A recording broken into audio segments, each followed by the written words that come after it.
Here they all come. Just waiting to a few more people to come in.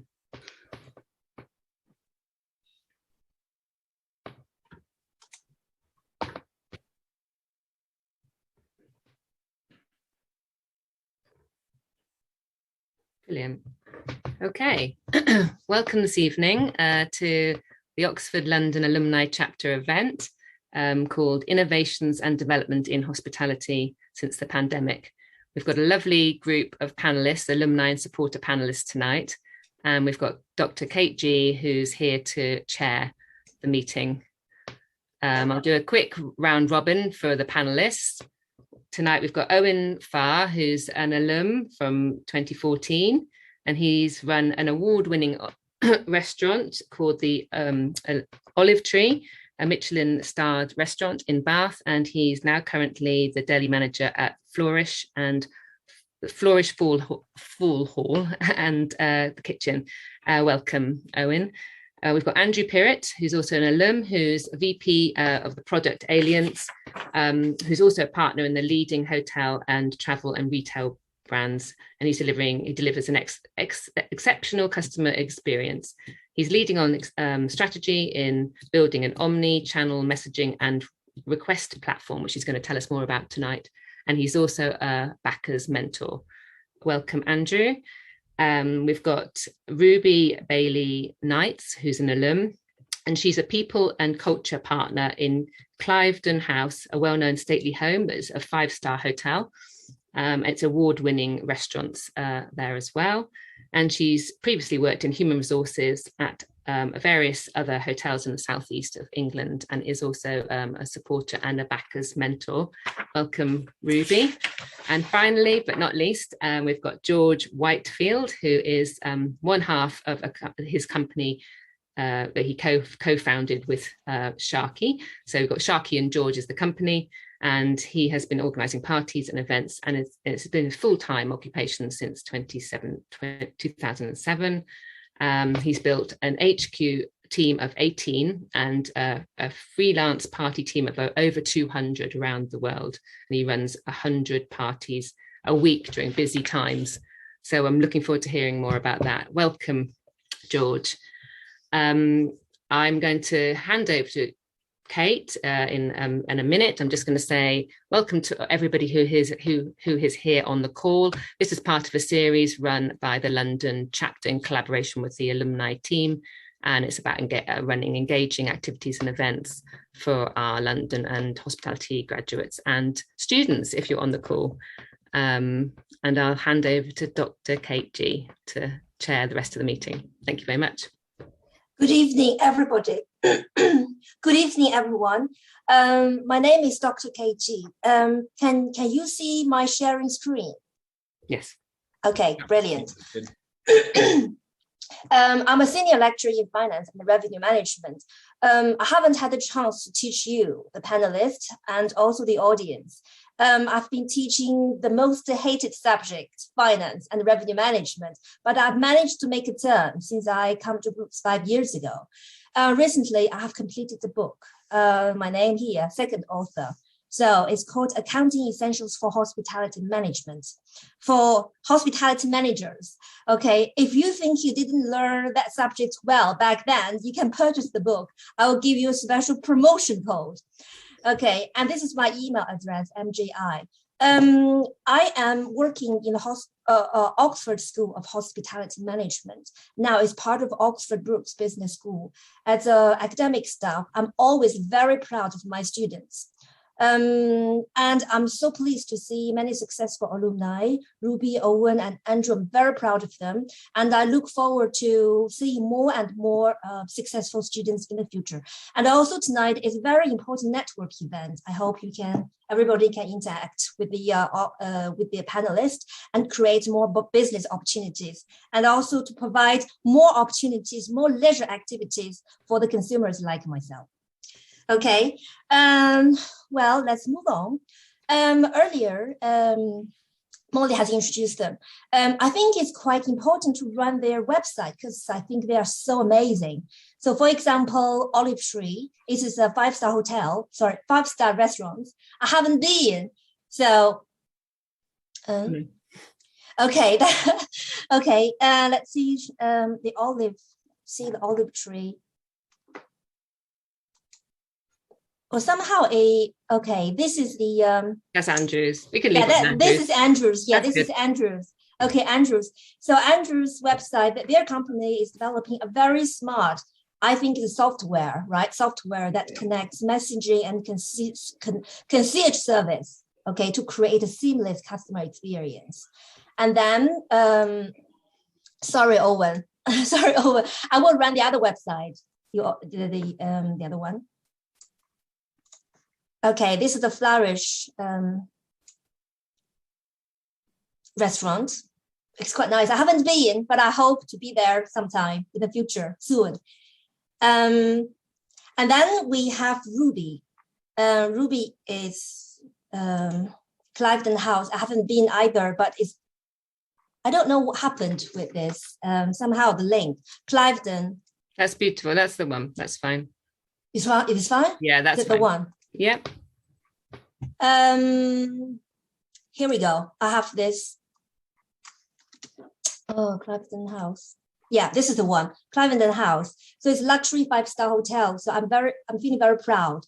And also, as a very enthusiastic customer, I click the button and I've viewed these wonderful rooms. Okay. Yeah, these wonderful rooms. Wow, very high-end. So again, it's amazing. I'm so proud again. And then lastly, George Company.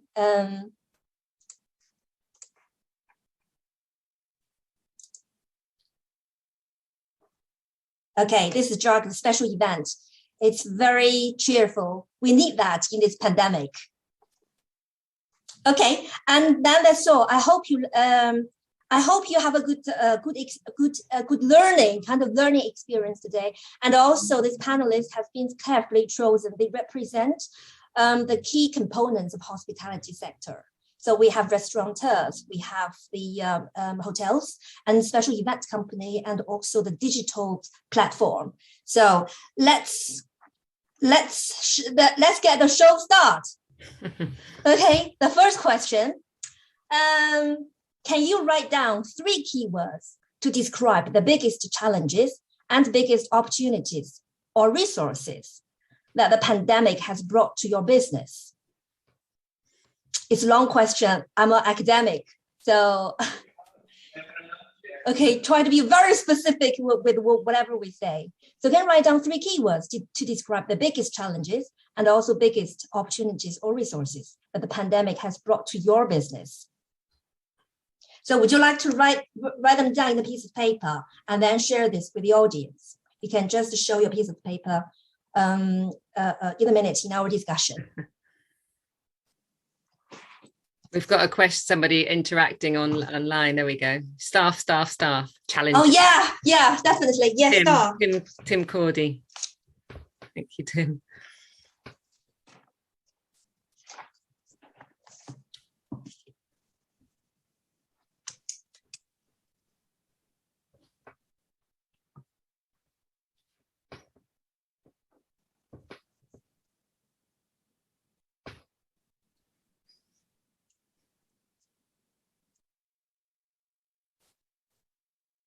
Done?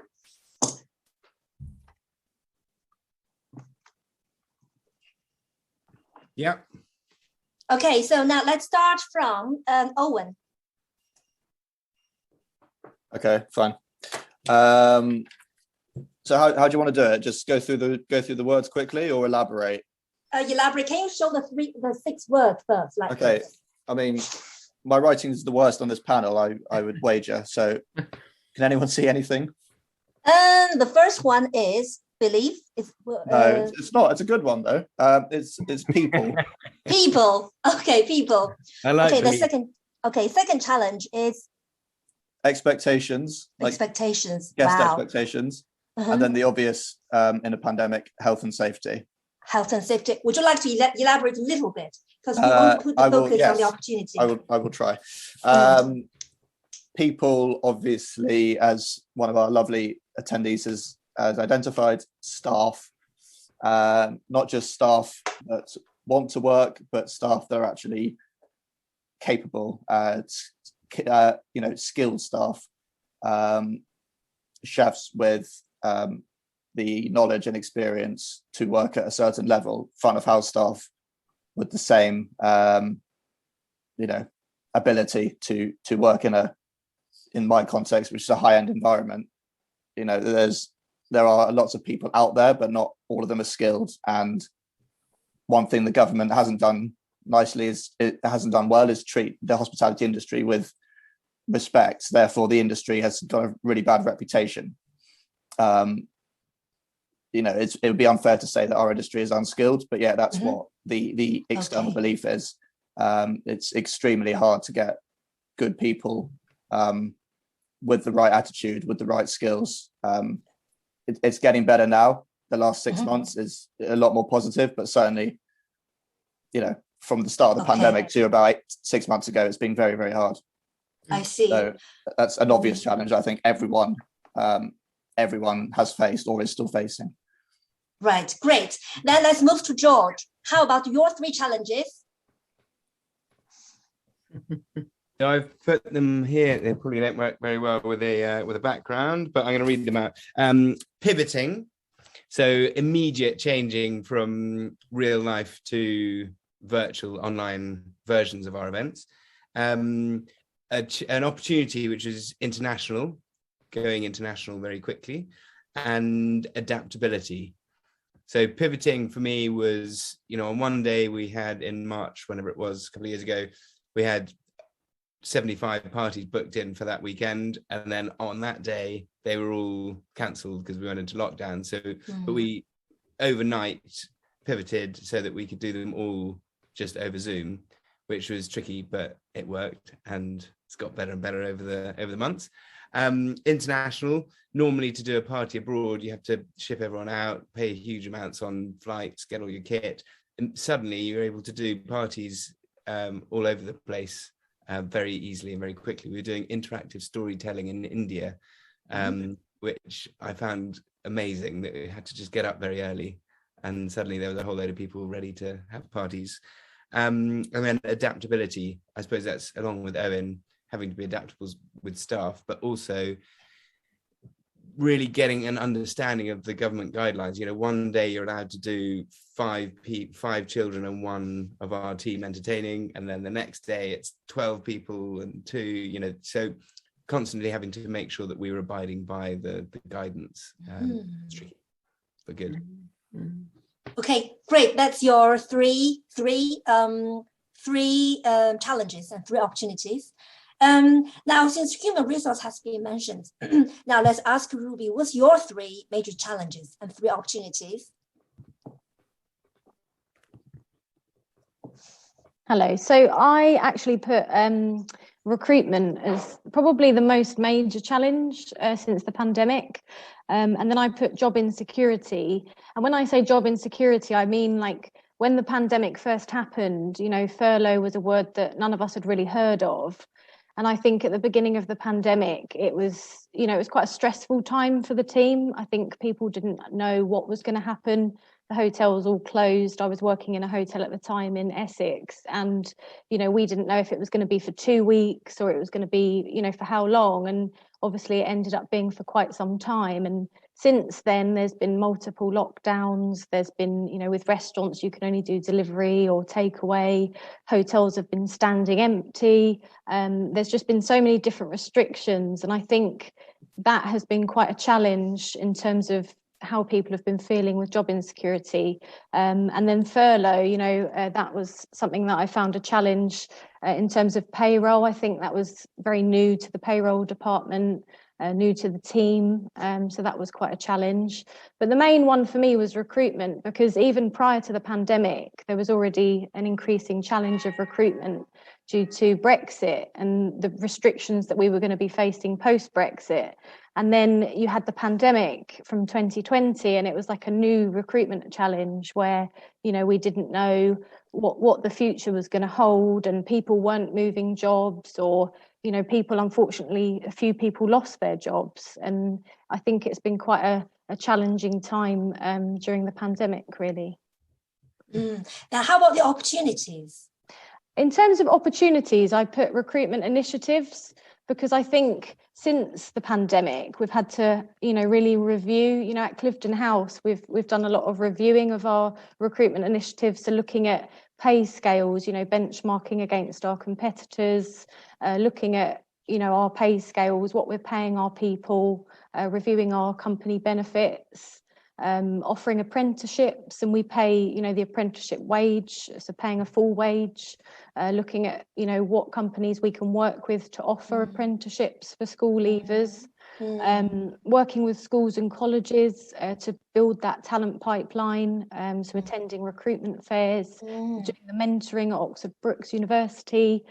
We go out to colleges and we ask our chef to do a masterclass with the students. We go and present to beauty students, and also looking at, you know, flexible working patterns, because I think the way we are working has changed. You know, a lot of people are now looking at their well-being and, you know, getting that work-life balance. So we really need to look at, you know, what is it that will attract new talent, but also what will retain our existing team. So, you know, whether that's if you're in a role where you might be able to do a bit of working from home, or if you're on a 48-hour contract, but perhaps you know, you'd prefer a 40-hour contract, or, you know, at the moment at Clifton House, we're trialing a 4-day working week. So there's 4 days on, 3 days off. And that's something that will really encourage that work-life balance to focus on, you know, our team's well-being. So I think, you know, a key opportunity there has been recruitment. I also put down new ways of working, and overall teamwork. You know, there's been a real sense of teamwork with opening and closing the hotel in the lockdowns, everyone working as a whole team, not just in their own departments.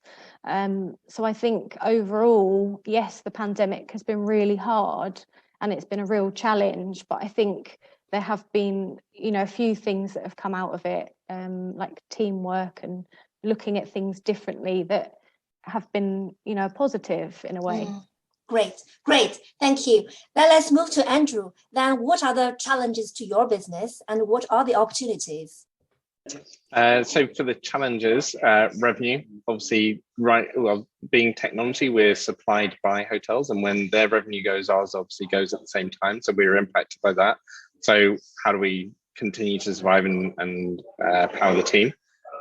Expectations, I think the understanding of how you implement digital into the hotels, I think it was a very steep learning curve for a lot of people. So understanding the pitfalls and the challenges around that, and having to, you know, help educate customers on what is feasible, what is possible, and how do you then adapt to these new ways of working, you know, with a limited workforce, because I think everybody's suffering with the staff crisis and the sort of great resignation. The other piece for us, as we've gone through it, is privacy and data privacy. As you operate globally, you know, we have to consider that China's just implemented things like PIPL, which is a new policy law in how you deal with personally identifiable information. So as you go digital, you suddenly actually expand out to that sort of, and your exposure becomes a lot bigger. So that's been a big curve that we've also had to work with our customers on, and sort of going, well, now you're not just in the UK or in Europe, you're suddenly now in China and India, and you have to consider those impacts. So I think that's been the steep learning curve, and those things change week in, week out. So navigating that's always been fun, especially with Brexit as well at the same time. Great. So opportunities for us has been digital adoption was not great. I would say beforehand, most people would just throw people at a lot of things. If we think about when you work in the hotel and you have to do a lot of manual operations of bring the reports together, that now we don't have the luxury of being able to just throw someone at that. So that's been obviously a benefit to us, is that people now have to think about how to do that adoption. So previously when we were selling sort of solutions out to customers of what is the benefit of a good digital guest experience? Because most people would see the tangible side of hospitality and really think about, and the intangible on property, but they wouldn't consider actually it's from the second you get that confirmation email all the way through. The other one, which is more of an opportunity for us and not so much for our customers, is because of the pandemic and businesses sort of slowing down as we're building a product, it gave us time to focus because we weren't having to support and manage customer sort of delivery as much, because we were dealing with how do we build a better product, how do we build it for the future. So we had quiet space to focus and actually achieve what we were looking to do. I see. Thank you very much. Well, earlier, Owen, I didn't. We didn't hear your opportunity. Would you like to elaborate on the 3 opportunities? Sure. So I've put work-life balance, and in that sense, I mean that certainly we've taken a much bigger look at it, because it's just really important that people, when they're at work, they work hard and they're committed. But there's also the other half of it, which is, you know, you can take a night off or take a day off and not feel overwhelmed by things. So we really took the chance to look at that properly and look at our rotas. Obviously, it's easier to implement when you've got full staff, so it's all kind of full circle. However, with the people you've got and the resources that we had, it was really important that we took it seriously and put things in place that was, rather than hoping for 2 days off in a row, it was no, we will give everyone 2 days off in a row, and whatever we need to do to make that happen is what we'll do. So just simple things like that, but it just made a difference to attract people to the business as well. So that's work-life balance. The other thing I've written is start from scratch, just in the sense of having time off, having time away, being closed for so many consecutive months across the various lockdowns. It just gave us a chance to kind of almost take apart what we do day to day and look at everything in every minute detail.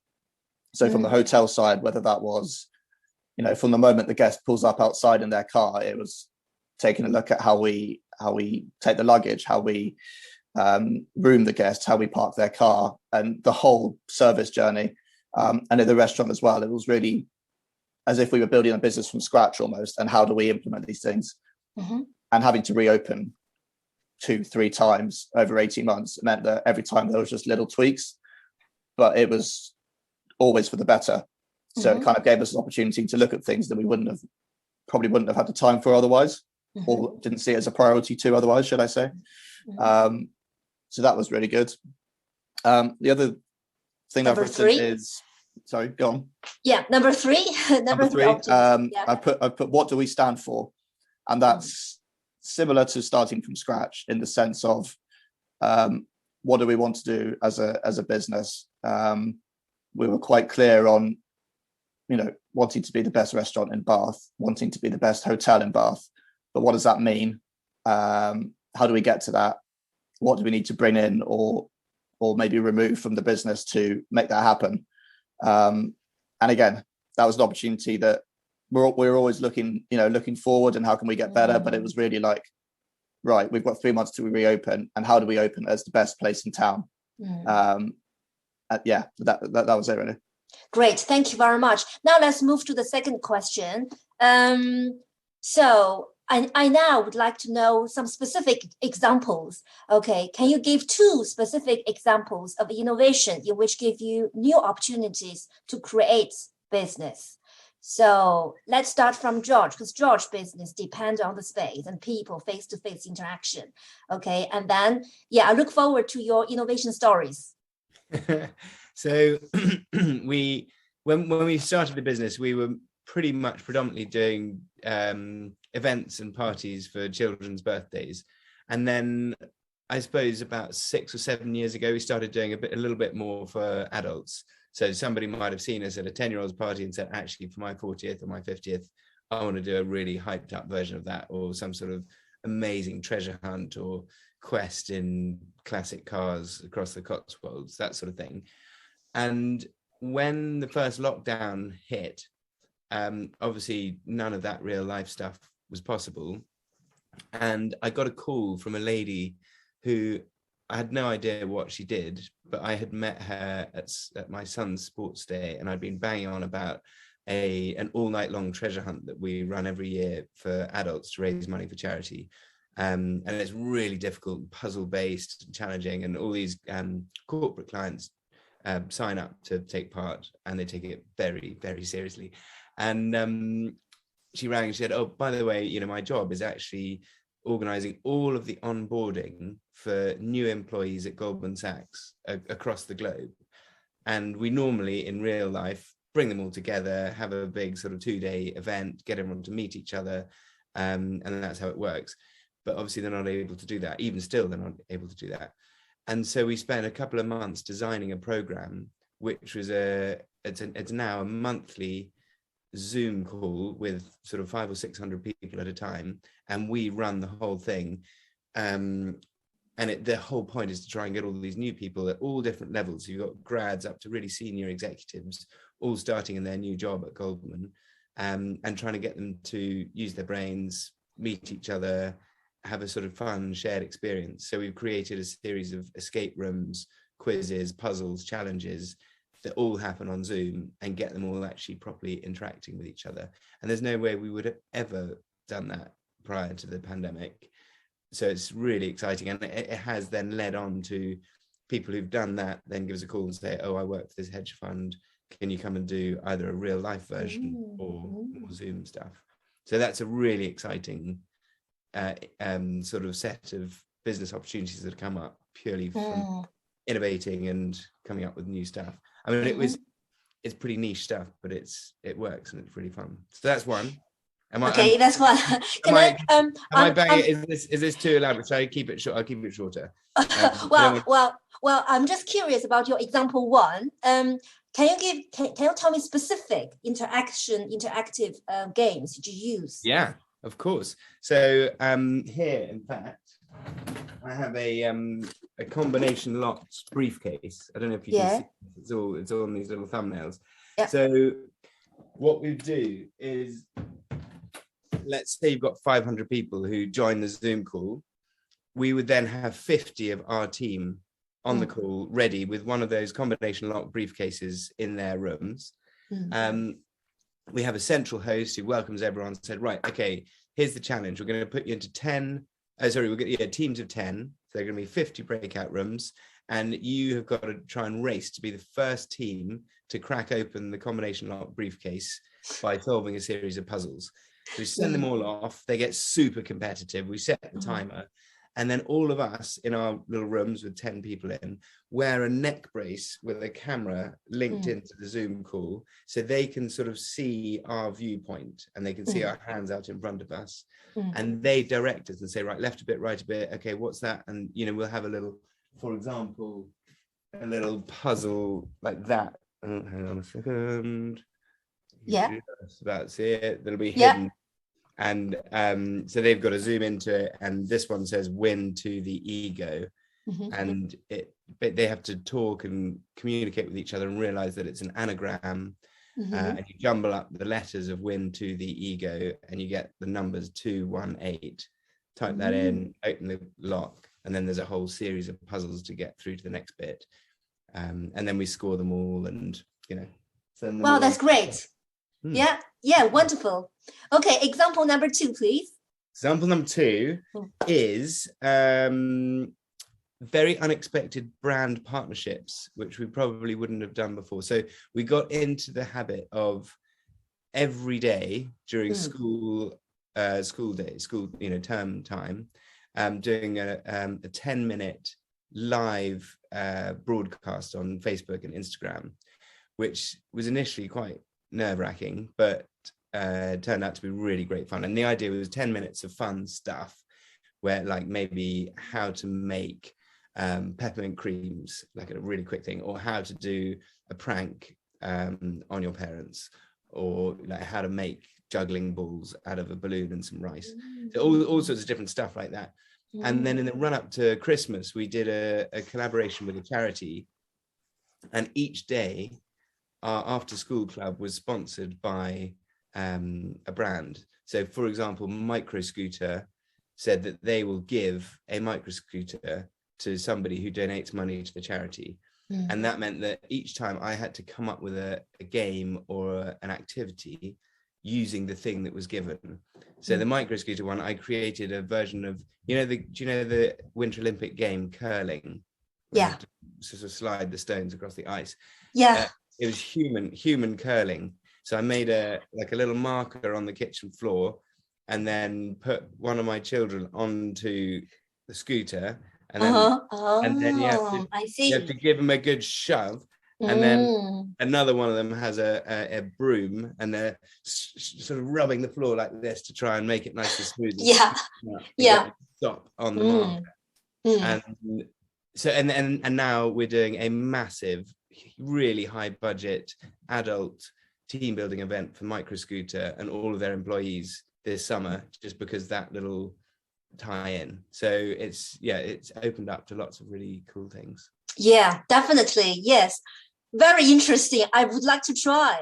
Maybe you should try our Brooks University sometime. We will talk to you for our annual celebration. Okay. Definitely. Now let's move. Thank you. Well, let's move to Andrew. Andrew, so would you like to give us 2 examples?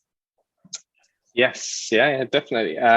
So I think the first example for us was, as a very hospitality focused company, what do you do when suddenly all your customers go and you need to make money? So we have a messaging platform right at the center of our whole experience platform. So we can send SMS, WhatsApp, and all these different types of message.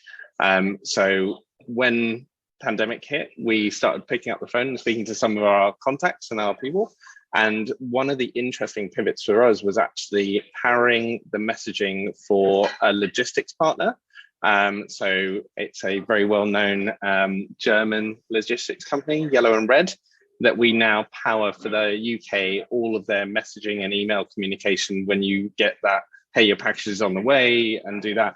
What was really interesting was able to take the hospitality lens of customer experience and service of going, well, how do you personalize that? How do you actually make it adapt? And how do you sort of bring that in? So you're now getting really rich branded emails from those companies that are their customers that are sending out, and the SMS is coming from their name as well, and being able to tie that around one customer that you can see all of their interactions. So that was really interesting for us. The benefit of dealing with something at that scale, where we're sending, so on December 21st, we launched in December, which isn't the smartest thing to ever do.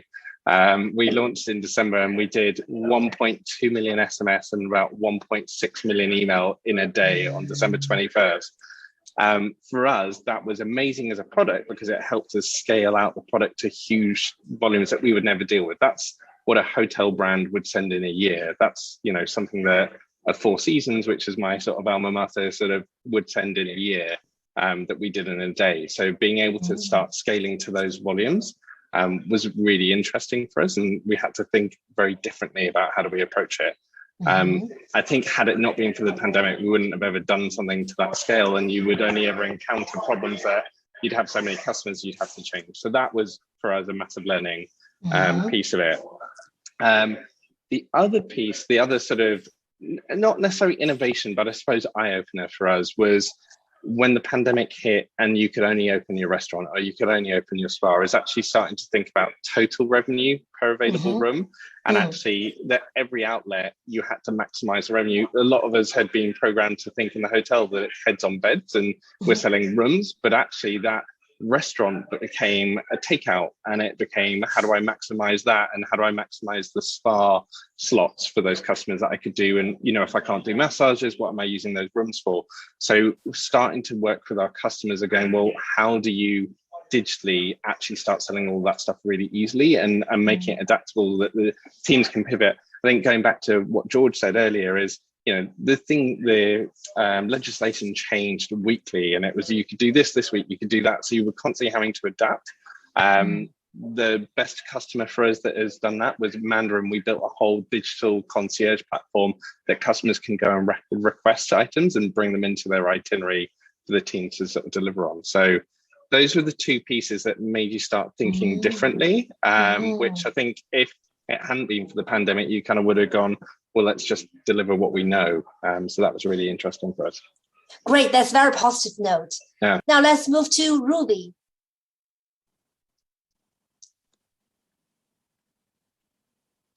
Yeah, so I think in terms of opportunities, if I may, I would talk about it from a HR perspective with the team. And I think the main area of innovation with the team is a real focus on well-being. So since, we've returned from the many lockdowns and furlough and everything, we've looked at the engagement multiplier. So we do a survey each year to ask our team, kind of get a gauge on how they are, how they're feeling, what they're looking for from the company or the business.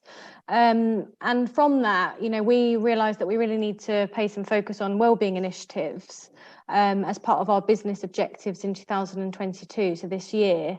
I mentioned earlier that we were looking to trial a 4-day working week, which I think, work-life balance is very important.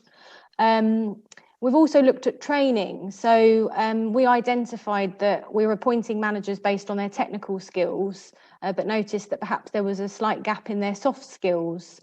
So we actually launched a leadership program where we're basically giving our leaders the soft skills, such as how to be assertive, how to delegate, how to have difficult conversations, finance for non-financial managers, learning about people practices. And we also identified that then there was a gap between our team members and our leadership.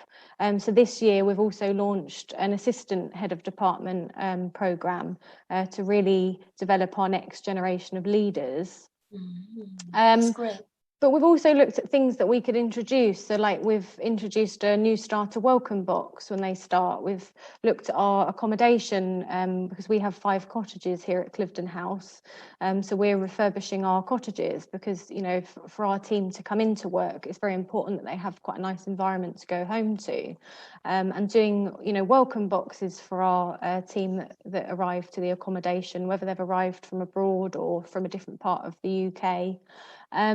And then another thing is just equipping our managers with mental health training. So we actually, as a group, because Cliveden House is part of Iconic Luxury Hotels, so there's 5 hotels in the collection, we actually put a kind of a 4 or 3 or 4 from each property on a mental health first aid training for managers. We're trialling some wellbeing apps, and I think they're kind of, I know it's more HR than business innovations, but I just think the people and innovating with people is so important since the pandemic. Yeah, definitely. Our business is labor intensive, so your sharing is very important. Okay, thank you so much for your answers. Oh, actually, Owen, I'm sorry for missing you. So now, would you like to tell us your 2 examples of innovation? Sure. Yeah. So yes. So at the restaurant, we're a tasting menu restaurant. So 2 tasting menus that we offered pre-pandemic, a 7-course and a 5-course, very different menus. Therefore, 12 dishes across the 2. We were very flexible with our guests, so we would say you can have one menu or the other, or you can mix and match. You can swap dishes across. You can have a la carte. So basically, these are the dishes, and choose whatever order you want them in. So guests love that flexibility. What we then did, kind of not directly as a result of the pandemic, but certainly over the course of it, was take our 2 menus and condense them into 1 menu. So then what we offered was a single 9-course tasting menu. So essentially that made the preparation in the kitchen from 12 dishes to 9, which is still quite a lot, but basically 1 dish left for each section, for each department, basically.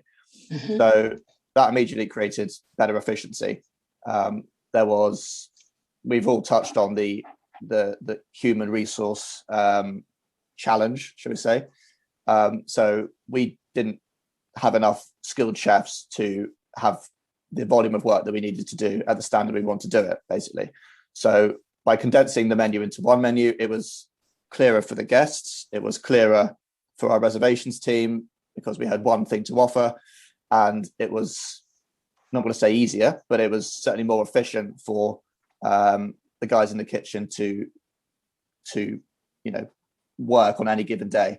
So that was the main thing, really. It was tweaking what we offer, but not dramatically. So it was just enhancing what we do, polishing what we do, and just making it more efficient. Great. So what factors did you consider when you tweak your menu? Many things. The main thing really is balance. So if you're having a tasty menu, you want cold dishes, hot dishes, meats, fish, vegetables, everything really. It's all about an experience. So if you're an a la carte restaurant with 10 starters, 10 mains and 10 puddings, you can choose what you want basically and kind of tailor your own evening, if you will. With a tasty menu, you need to be able to, we cater for dietaries because you have to these days, but it was essentially, this is 9 courses of what we believe to be the best produce, best ingredients, best techniques around. And that is, going back to what I said earlier, that is what we stand for. We are a Michelin-starred tasty menu restaurant. So the menu has to have balance. You have to be able to start, have all 9 courses and think you've had a beautiful piece of meat, beautiful piece of fish, nice textures, nice flavors, beautiful combinations. And but the whole menu development process is, it takes time to get right. Okay. But the actual choosing of the menu is for a different debate, I think, different conversation. But condensing things to make it more efficient is kind of the innovation aspects of that, I guess. Okay, great. Okay, well, thank you so much for the examples. I've learned so much. Yeah, it's always my pleasure to talk to industry people, like the academic stuck in this university level, but it's great. I really enjoy the examples. Now let's move to the next question. I think we have covered a little bit of it already. I think most of it already. The third question is, what are we doing differently now and what are your plans for the future? Okay, I think we kind of covered this. Let's move to question 4, because this question has more focus on the future. Okay, so because what you said is has covered what you're doing now, right? So the number 4 question is, what areas of innovation do you think the management should focus on for the future? Okay, so who would like to go first? Andrew. I'll give a shot. So I think there are two areas to focus on, and it's my sort of opinion. I think, and it really comes off the staff issues that we now have and the ability to get the people. I think we've kind of, at least in the experience that I've had, is had a bit of an aversion to automation and actually getting things connected. And I think we now need to look at, we don't have that luxury anymore. We should focus on how do we automate the process. I think, especially in some elements of the hospitality industry, the human service is really what the valuable asset is, and actually the machine can run that report and can do those other items that you need it to do, and we shouldn't waste our resources. We should be much more sensitive about what we're expending them on now. And so I think automation and the consideration of how do you start bringing that into your customer experience.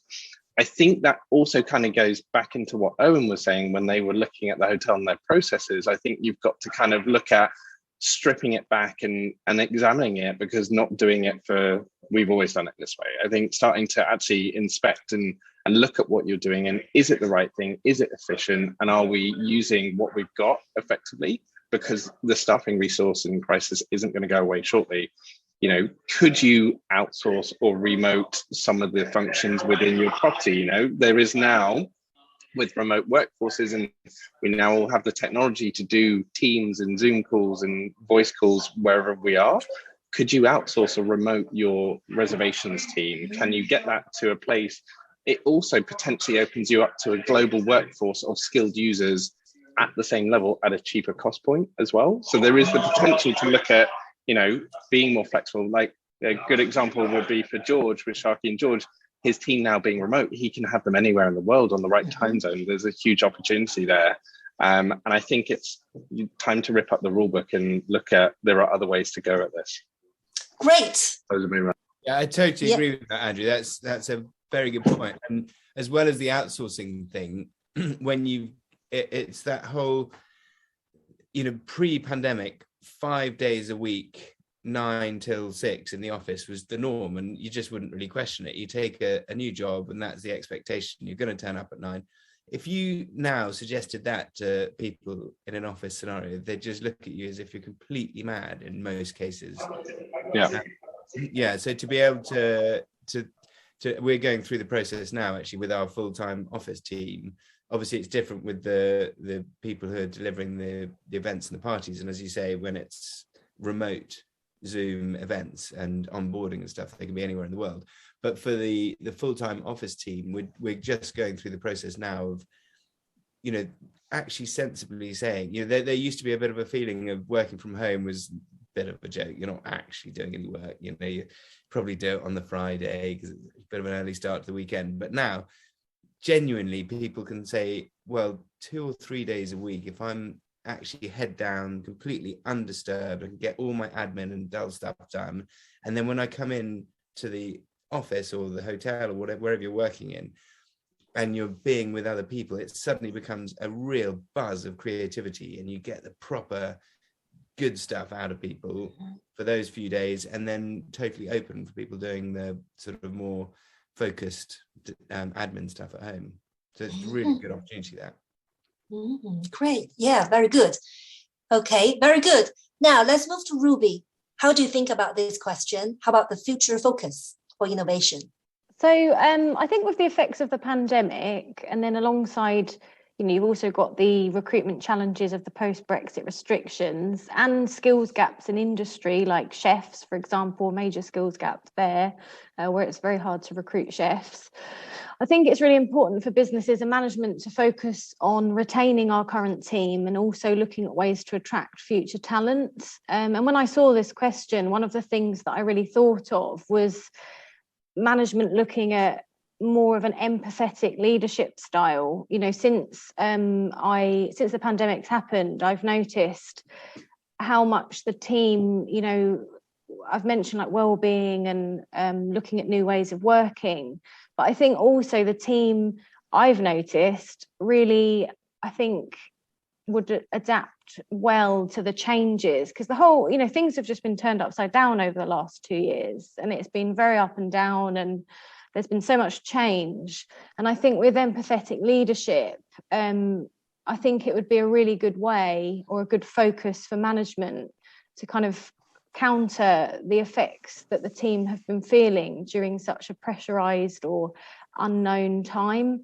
And you know, I was looking up empathetic leadership, and actually there's, you know, in one of the articles I was looking at, it was saying how many people are feeling more stress since the pandemic, which I think is quite natural. And it was saying that, you know, empathy can really lead to more positive experiences in the workplace, and it can lead to greater innovation and increased retention and reduced turnover, which has always been quite a major issue in hospitality even before the pandemic. And I think it's just about managers looking at things from other people's perspectives and listening to their team and really asking them how they are. And I think positive relationships and looking at the culture of a team really will be an innovative way to kind of counter what's been going on for the last 2 years in the future, and really supporting the team. Really great. Yeah, wonderful. Great. Well, as an employee myself, I'm very happy to hear that. We definitely need to show this video to our boss, Molly. Okay, now let's move to Owen. So how do you think about this question? I think, I mean, everyone else has kind of done everything, or said everything that I would have covered. I think the main thing is that as managers, as leaders, we should be more outward looking in the sense of not just our own little bubbles. I mean that in the sense of, as Ruby said, asking your team how they are, but not just asking how are you, it's no, really, how are you? Because then people will go deeper, and if there's something going on at home or whatever of their concern, they will actually tell you. Whereas I think, you know, before in a maybe before pandemic sense, it's how are you? Fine, okay, great, let's crack on. We've got a busy lunch ahead of us, or whatever it is. I think it's more about asking the real questions and actually asking them. I think ultimately it's about looking after the team, looking after your colleagues, even managing up, in that you might be leading a team or managing a team of however many people, but actually your direct line manager might be having a bad day or whatever, and it's just about looking out for each other, no matter kind of what your position in the organization, if that makes sense. I think you're seeing more and more now businesses that are obviously you've got to be profitable, you've got to be successful, but a lot more companies are looking at kind of the fourth bottom line. So it's not just have we got enough money to then invest into whatever, it's what are we doing for the planet, what are we doing for our people?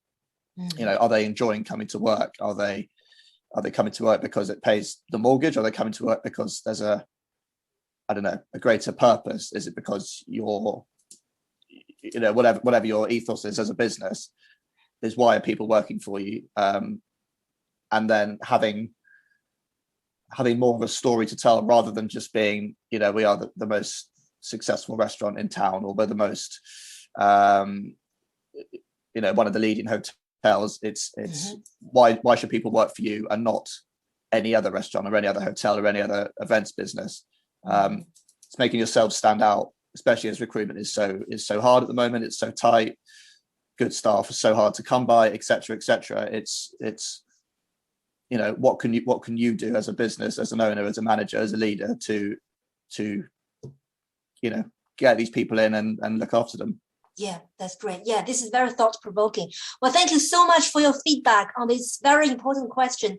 Now, looking at the time, it's about time to open the floor to the audience. Right, Molly? Shall we open the floor to the audience? Yes, I think if we can have at least 10 minutes of five or so minutes of questions, if we got some good ones that people want to ask, and then just give that opportunity to the audience if they've got any particular questions to the panelists. So if you put the questions in the chat, chat box, or the bottom, or the Q&A, if you've got any particular ones, and just say which panelist you're directing the question, that'd be useful. I haven't seen many specific questions. Just if there are any coming in the gap, I was going to add that last little bit on a quite a positive note for the near future. I think for all of us in events, hospitality, anything that we're doing, restaurants, I think one of the big things we've got to be doing is preparing. I mean, it's already happening, but everybody is gagging for parties, holidays, dinner out, all this stuff. It's about to go, if it isn't already, completely bananas. So I think that's a really exciting thing. For obviously the recruiting and staffing is a challenge, but on a positive note, it's incredibly exciting at the moment with so much about to kick off. So it's sort of getting ready for that. Got it. Exciting prospect. Yeah. It is, yeah. Yes. Everyone's waiting to do something, aren't they, to get away? You've got a question. I run a 11-room boutique style hotel in Oxford, and we're focused on creating memorable moments for our guests. What do the panel think makes a memorable moment? Ooh, maybe that's the age-old question, isn't it? Because it's so personal, to do it.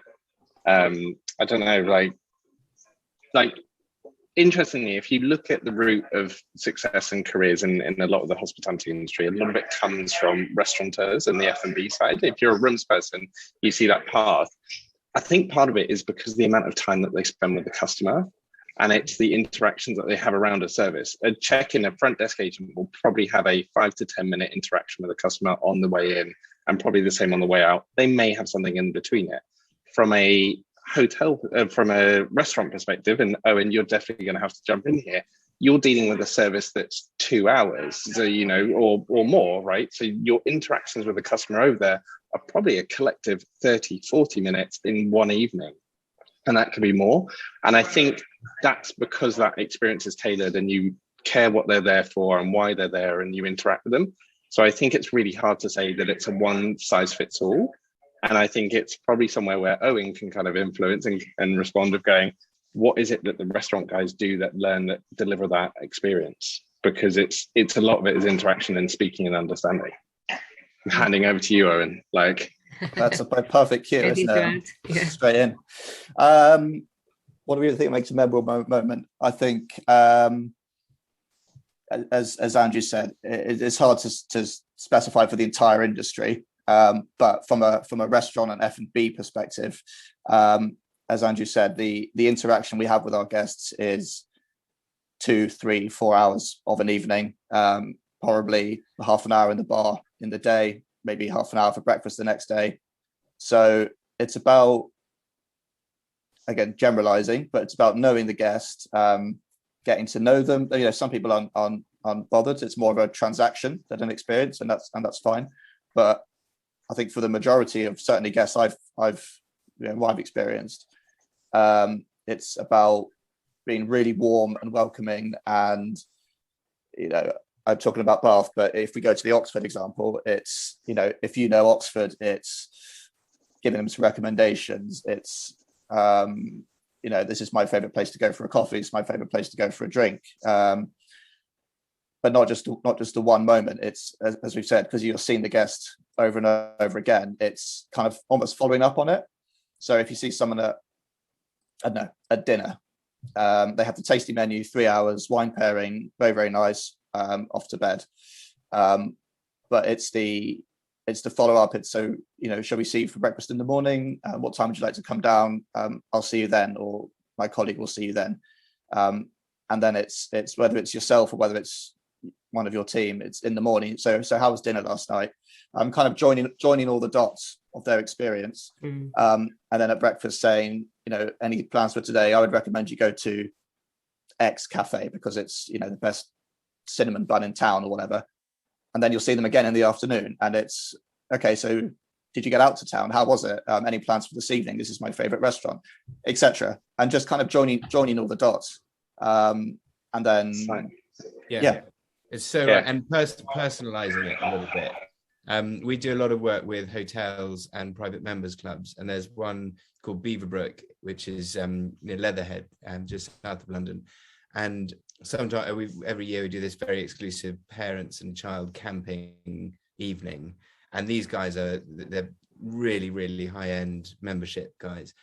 And I have a little earpiece in, and as the guests drive up the drive, I get the name of the parents and the children and just a few little facts.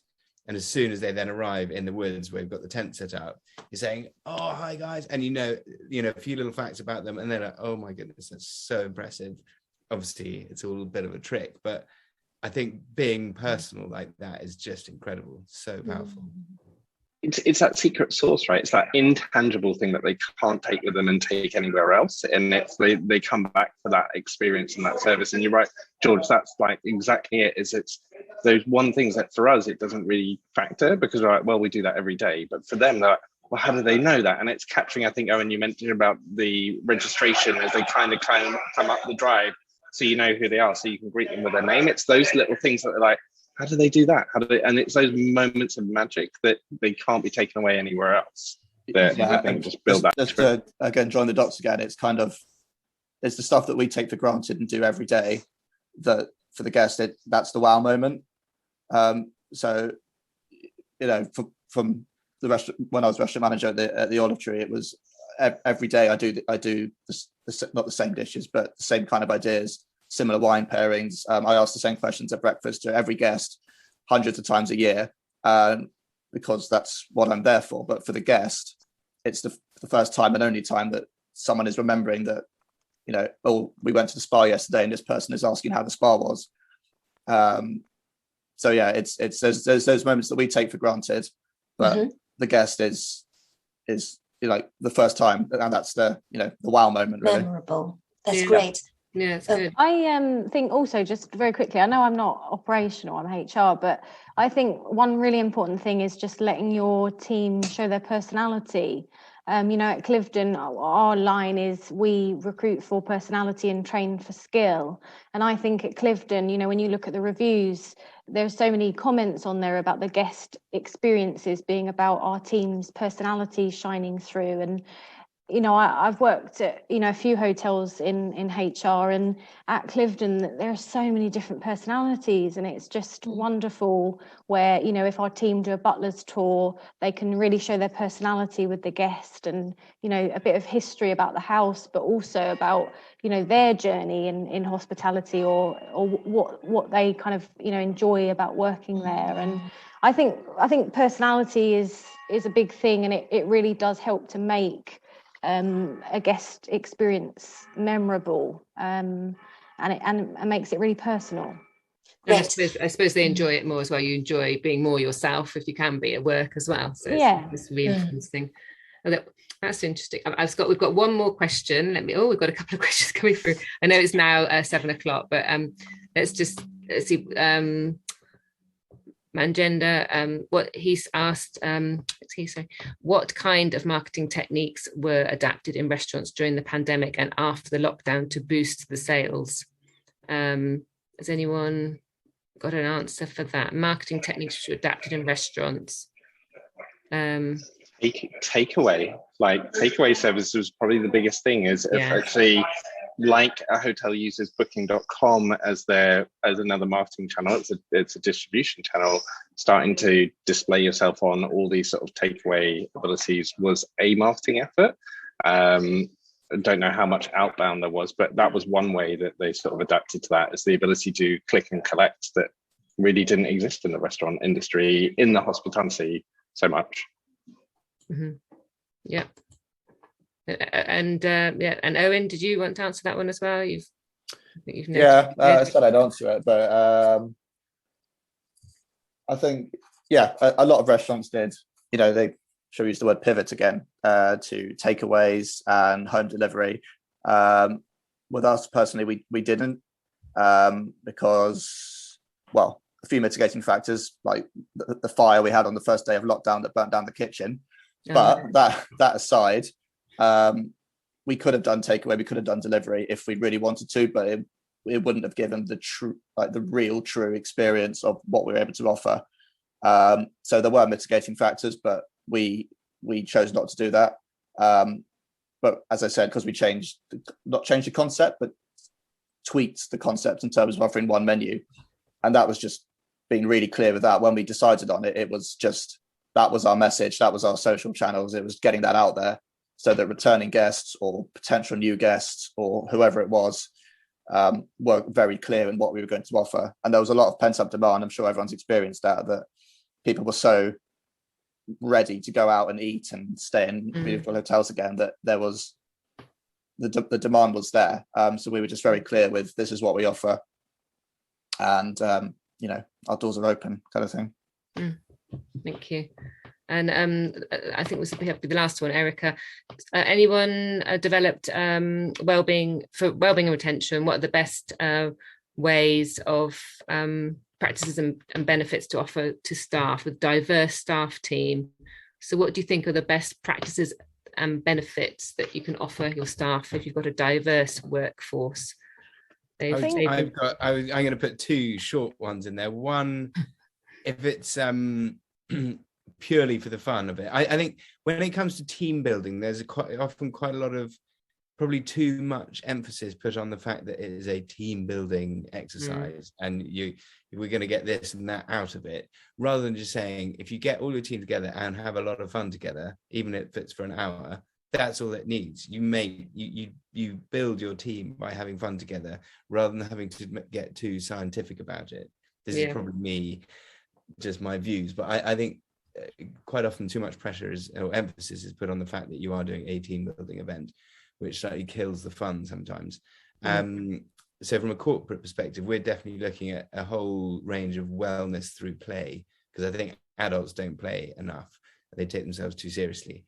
And then on a slightly more serious note, for a long-term retention of people that you really want to stick around for a long time, I'd really strongly recommend looking into EMI share options, which is a really clever, very tax efficient way of giving part of the company to members of your team, and it's really brilliantly designed, and you can you can really, I think it's not often that other companies are offering that, and you've got someone in who you want to stick around for a long time.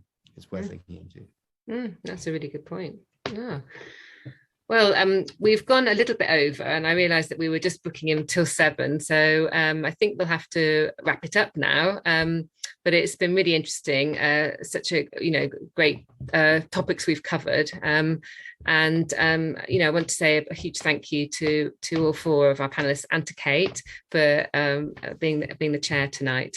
Did you want to say something, Kate? Yes, definitely. I want to say something on behalf of our program. Okay, so thank you. First of all, thank you for the panelists for your time. You are very busy, okay, to support this event. And also thank you so much for your support to our Bacchus mentorship, and also lots of thanks to George. Okay, his business is supporting our placement program. So thank you so much for investing your time and expertise to build future hospitality experts. Thank you very much. Thank you very much. Thank you so much for having us. It was really fun. Thank you for having us. Yes. That's Thanks, great. everyone. Yeah. Thank you. Great. Good luck, everybody. And you. Good luck. Bye. Nice to see everyone. Bye. Bye. Bye.